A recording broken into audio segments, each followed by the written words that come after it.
Hello, I'm Nathan. I'm the founder of a company called Rivet. I'm here to talk about kind of another library purpose-built for AI-generated backends specifically. So context is kind of the enemy of every AI-generated backend, as in the more things that you build, context keeps getting polluted, and that leads to hallucinations and that type of thing. And as building a lot of backends, we found that it works great for basic schemas, and then once your schema starts getting more complicated, or more importantly, you start needing to do things that are not just basic SQL inserts or that type of thing, your app tends to break down because you're going to start asking your coding agent to do things like tie in more pub sub servers or queues than an MCP server, or your schema gets so fractured over schema migrations that it just tries to piece together everything and it doesn't quite work. So we kind of took a step back and we're like, okay, what are coding agents really, really good at? And basically, coding agents are best at code. We're seeing this in the MCP world where a lot of people are pushing back on MCP because it's not good at doing change tool calls to try and bring the context together. But if you just give it straight code, it tends to work really, really well. So we took an approach of looking at things that kind of most developers need to do outside of SQL backends, and how can we turn that into a code-first approach? And to do that, we built something called Rivet Actors. And actors are a very simple state of in-memory code. I should clarify, they're very different from Appify actors. They are completely different concept, completely different use case.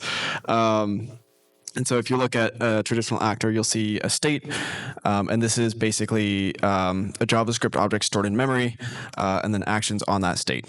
And to the agent, this is really easy to understand. But the most important part here is that the state is both high performance for reads and writes and also automatically persisted. So to an agent, when you're modifying state, you don't need to think about inserts, you don't need to think about upserts or queues or anything else like that. It's a very simple logic and then very simple for it to follow. And in the end, this means that you can not only build more powerful and more complex applications, it also lets you do things like add real-time capabilities out of the box without having to tack on external services. It has built-in support for things like queuing to handle better back pressure and better scalability. So we also are working with Freestyle, Ben and Jacob, who will be demoing next, because we're using Freestyle as a way to deploy your users' applications in conjunction with Rivet. So this is a very last-minute demo that was being worked on in the Uber here. So please, I'm not going to pull a Mark Zuckerberg and blame the internet. It's my fault. But you'll see here, I was vibe coding this whole thing in a little fork of a project called Adorable, which is like a open source lovable. And if I were to go join a whiteboard, you can see my cursor here, and here's that same dev VM. I can go type some stuff here. This is all done on actors. It's a very simple real-time application, but I did this to show you what this is going to look like in terms of the code. So if I go open that VS Code session, I think it's big enough. You'll see that we have, under our backend, we have two actors. And again, this is all code. There's no migrations or anything like that the context has to worry about. And it has, again, the state and the actions. And so this is just a JavaScript object. So LLMs know how to mutate JavaScript. They know TypeScript really, really well. They're not learning foreign MCP tools or reading long documents with it. And so this is all vibe coded without me having to touch anything. And so you'll see here that we have, again, when we write on our whiteboard, we can write some text here, and that's going to trigger this update text action.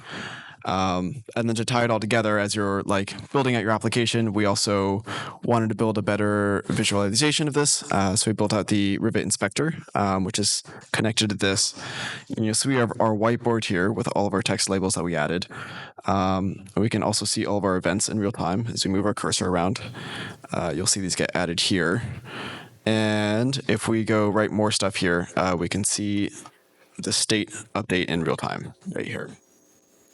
So yeah, that's Rivet Actors. At the end of the day, it gives you a bunch more capabilities when your SQL database kind of hits its limits, and it has other benefits like better scalability and better accuracy. Yeah, that's my demo.